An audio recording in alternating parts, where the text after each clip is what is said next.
Hello friends, हम यहाँ पे बेसिक केमिस्ट्री की बात कर रहे थे और मैं आपसे बात कर रहा था यहाँ पे सांद्रता की इकाइयों के बारे में। तो मैंने आपको सबसे पहले बताया था वेट बाय वेट इकाई के बारे में, भार इकाई। और भार इकाई के अंदर मैंने आपको बताया था सबसे पहले द्रव्यमान प्रतिशत।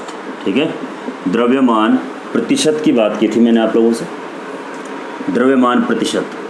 अब द्रव्यमान प्रतिशत के अंदर क्या क्या था मैंने आपको बताया था कि मास परसेंटेज इक्वल्स टू द्रव्यमान प्रतिशत बराबर विलेय का भार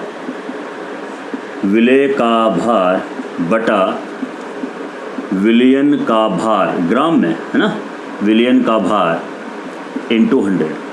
और एक न्यूमेरिकल मैंने आपको दिया भी था, अब दूसरा न्यूमेरिकल मैं यहाँ पे आपको दे रहा हूँ। ठीक है, जो आपको थोड़ा सा समझना पड़ेगा। ठीक है, तो मैंने यहाँ पे आपको लिख दिया है या समझा दिया है, सामने देखना। मैंने कहा आपको 5 ग्राम NaCl, क्या है 5 ग्राम NaCl 455 ग्राम जल में घुला हुआ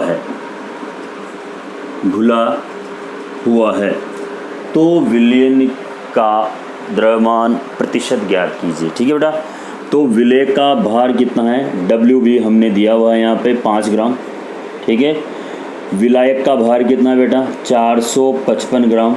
ठीक है, तो हम यहाँ पे लिख सकते हैं क्या, विलेय का भार बटा विलियन, दोनों को जोड़ेंगे तो विलियन का भार हो जाएगा 460 इंटू 60 इंटू 100। ठीक है, अब यहाँ पे देखिए 0 से 0 कैंसिल कीजिए, है ना, और यहाँ पे सोल्व कर लीजिए 50/46। तो यहाँ पे कितना आएगा 1.02% के लगभग इसका आंसर आ जाएगा, लगभग आंसर आ जाएगा। आप सॉल्व करोगे तो समझ में आ जाएगा। ठीक है, इसी के अंदर अब हम यहाँ पे बात करेंगे द्रव्यमान आयतन प्रतिशत की। द्रव्यमान आयतन प्रतिशत के अंदर क्या होगा, द्रव्यमान मतलब भार की इकाई, आयतन मतलब आयतन है ना, वॉल्यूम। ठीक है, तो यहाँ पे भार आयतन के रूप में बात करेंगे। ठीक है बेटा, चलो भाई, दूसरा है मेरे पास द्रव्यमान आयतन प्रतिशत।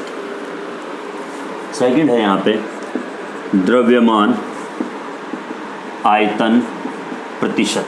तो इसको मैं सीधा लिखूँ, विलेय का भार है ना, विलेय का भार बटा विलियन का आयतन इंटू 100। ठीक है, ओके। तो यहाँ पे मेरे पास क्वेश्चन है, क्वेश्चन क्या है देखो बेटा, क्वेश्चन है 10 ग्राम शुगर 500 ml जल में घुली है तो विलियन का द्रव्यमान आयतन प्रतिशत ज्ञात कीजिए। ठीक है, तो मैं फॉर्मूला बता देता हूँ आपको, WB V in ml into 100।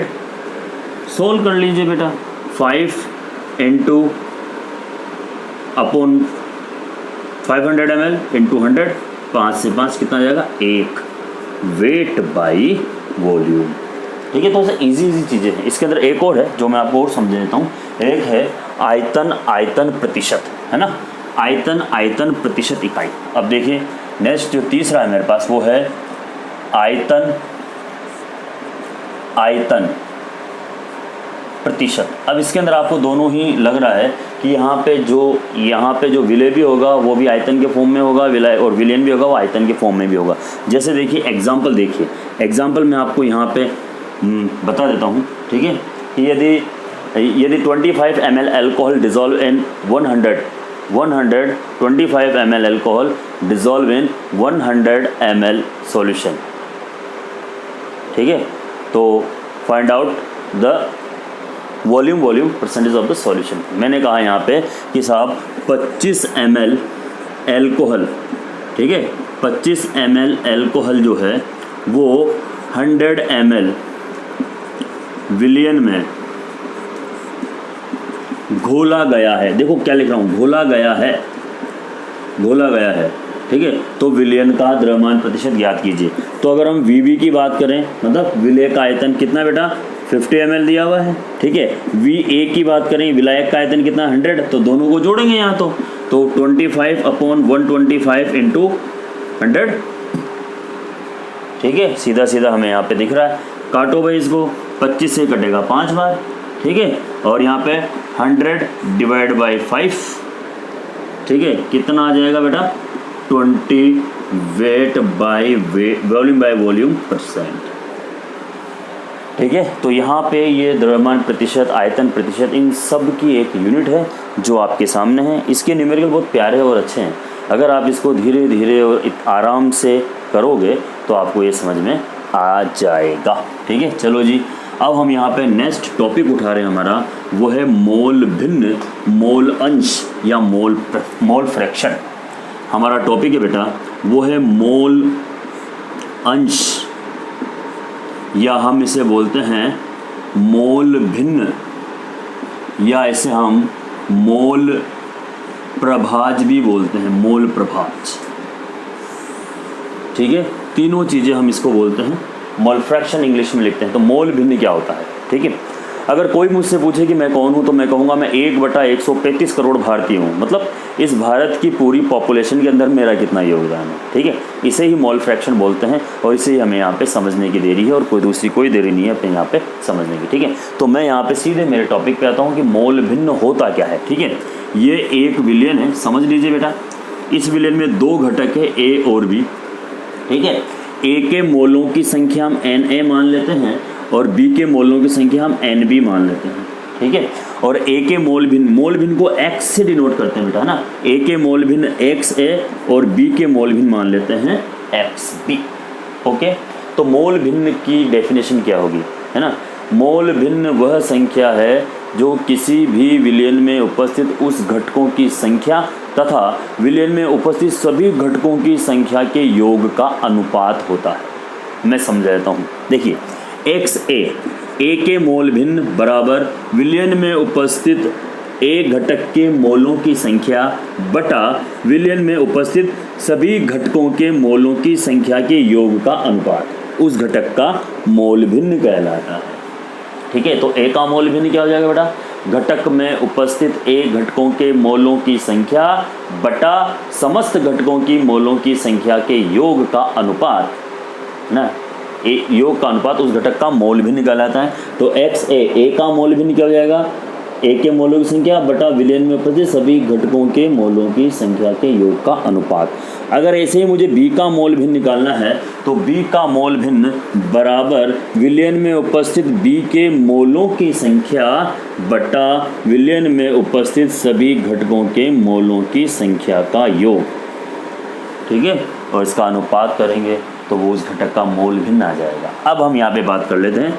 XA + XB बराबर 1 होता है। किसी भी विलयन में मोल अंश का जो सम होगा, जो योग होगा, वो हमेशा यूनिक या एक माना जाएगा, ठीक है। ये आपको पता होना चाहिए। अब इसी बेस्ड हम यहाँ पे 1-2 न्यूमेरिकल भी करेंगे और मोलों की संख्या क्या होती है वो भी मैं आपको थोड़ा सा समझाने का प्रयास करूँगा, ठीक है बेटा। चलो जी, मैं यहाँ एक न्यूमेरिकल लिख रहा हूँ आपको, है ना। न्यूमेरिकल है कि किसी विलयन में A के मोल है 0.5 मोल, ठीक है। B के मोलों की संख्या है 0.5 मोल, ठीक है। तो प्रत्येक घटक का मोल भिन्न ज्ञात कीजिए। हमें यहाँ पे प्रत्येक घटक का मोल भिन्न ज्ञात करना है, ठीक है। तो सबसे पहले हम निकालेंगे यहाँ पे कुल मोल निकालना पड़ेगा। कुल मोल बराबर कितना हो जाएगा, 0.5 + 5 बराबर 5.5 मोल आ गया बेटा यहाँ पे, ठीक है। अब देखो, हम निकालते हैं A के मोल भिन्न, A घटक के मोल भिन्न XA बराबर, फॉर्मूला देख लो, A के मोलों की संख्या बटा कुल मोलों की संख्या। तो A के मोलों की संख्या कितनी है, 5, और कुल मोलों की संख्या क्या है, 5.5। 0 से पॉइंट हटाओ, है ना, 5/55 1/11.0009, है ना।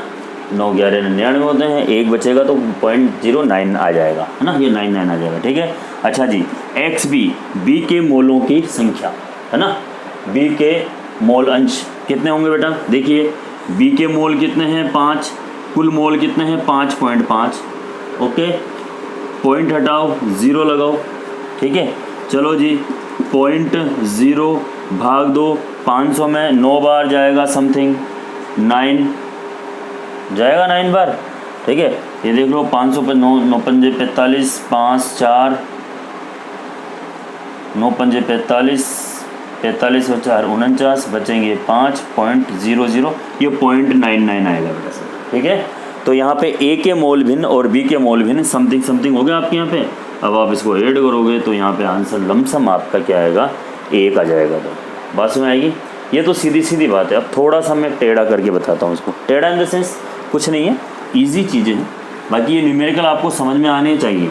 न्यूमेरिकल समझ में आ गए तो समझ लेना कि आपको सब कुछ समझ में आ गया है स्वतः ही। ठीक है, अब देखो एक और मैं यहाँ लिख रहा हूँ, 36 ग्राम जल, किसी विलयन में 36 ग्राम जल व 46 ग्राम एथेनॉल उपस्थित है। किसी विलयन में 36 ग्राम जल वो 46 ग्राम एथेनॉल उपस्थित है, तो प्रत्येक घटक का मोल भिन्न ज्ञात कीजिए। अब कैसे निकालेंगे? मोलों की संख्या तो दी हुई नहीं है, आपको तो ग्राम में दिया हुआ है बेटा, है ना? आपको तो ग्राम में दिया हुआ है। इससे पहले वाले चैप्टर में, पहले वाले टॉपिक में मैंने आपको मोल निकालना सिखाया था। किसी भी पदार्थ के मोल या मोल संख्या, या मैं लिख देता हूँ जल के मोलों की संख्या, जल के मोलों की संख्या। तो मोल का फॉर्मूला आता है आपको, कैसे मोल निकालते हैं, है ना? ठीक है, पदार्थ का भार बटा उसका अणुभार, संख्या के लिए भार बटा उस पदार्थ का अणुभार। ठीक है, चलो जी भार कितना दिया हुआ है? 36 ग्राम।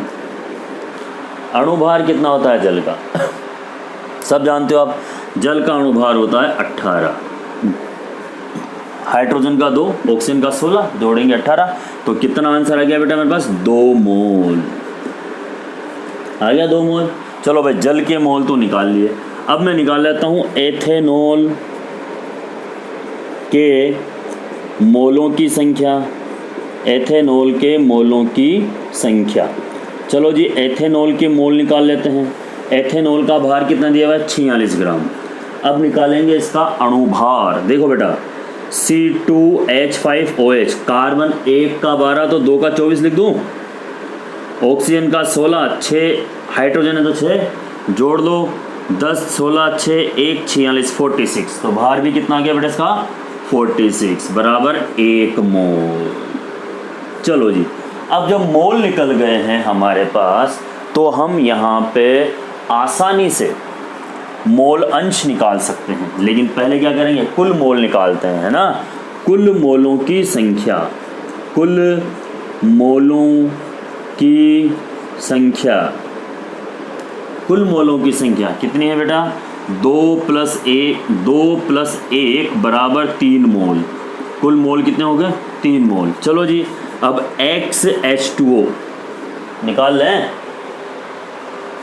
ठीक है, जल के मोल भिन्न, देखिए बहुत इजी है ना? और आगे तक काम आते हैं आपके। जल के मोल भिन्न, जल के मोल भिन्न निकाल लेते अपन। जल के मोलों की संख्या 2, कुल मोलों की संख्या 3। ओके, 0.06 आंसर आएगा। ये 2 बचेगा, फिर भी यही आएगा। ठीक है, तो जल के मोल भिन्न कितने आएंगे? 0.66 आपके सामने हैं। ठीक है, ठीक उसी प्रकार अब हम निकाल लेते हैं यहाँ पे एथेनॉल के मोल भिन्न। एथेनॉल के मोल भिन्न निकाल लेते हैं बेटा, है ना? ये 1/3 आंसर कितना आ जाएगा? 0.33।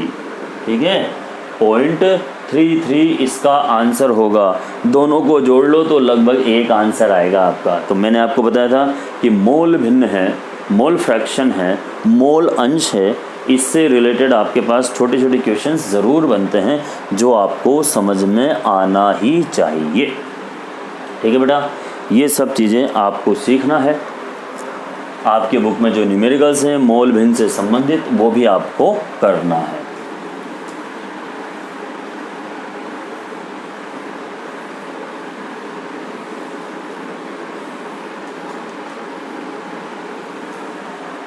चलो जी, इसके बाद जो मेरा टॉपिक है वो है मोलरता। ये मोलरता क्या होती है ना, ये मोलरिटी क्या होती है, इसको हम कैपिटल M द्वारा डिनोट करते हैं बेटा, है ना। तो मोलरता के बारे में हमें यहाँ पर बात करनी है आप लोगों से, ठीक है।